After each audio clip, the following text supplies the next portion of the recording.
சம்பாதிக்கிறதுக்கு பொதுமக்களை மாட்டிக்கிட்டு இருக்குது.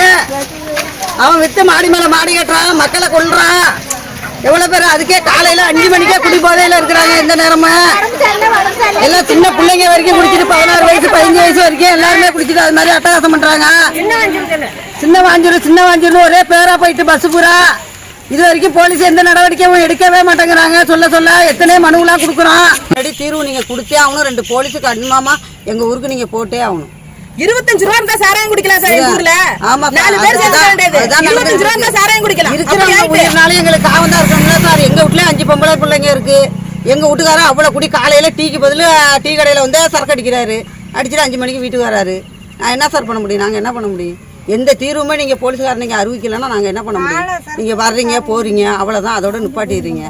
நாங்க இவ்வளவு முயற்சி பண்ணி எதுவுமே நடக்காத இருந்தா நாங்க என்ன செய்ய முடியும்? இந்த பேரணிக்கு எல்லாரும் ரெடி பண்ணி வந்துட்டோம் சார். இவ்வளவு பேர் இந்த மலையில சாராயம் விக்கிறாங்க சார்.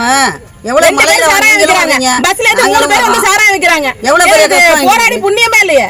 என்ன நீங்க என்ன போராடி நீங்க என்ன கிழிச்சிட போறீங்கங்கிற வார்த்தையை கொண்டு வராங்க. அதுக்கு எப்படி சார் என்ன சார் பண்ணலாம்? அதுக்கு ஏதாவது ஒரு முடிவு எடுத்து எங்களுக்கு நல்லா தக்கமான பதிலா கொடுங்க. அதுக்கு ஒரு தீர்வு அளிக்கிறதுக்கு தான் இப்போ உங்களையும் நாங்க கூப்பிட்டுருக்கோம். அதுக்குள்ள பதில் கிடைக்கணும்ல சார்.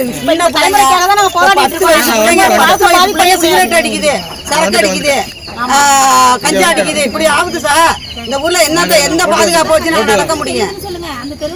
வேலைக்கு போக முடியல. வேலைக்கு போறவங்க வந்து பிள்ளைங்க வந்து நிக்க முடியல பஸ் ஸ்டாண்ட்ல. ஏன்னா 2வது வந்து பள்ளிக்கூடம் போற பிள்ளைங்க நிக்க முடியல. கஞ்சா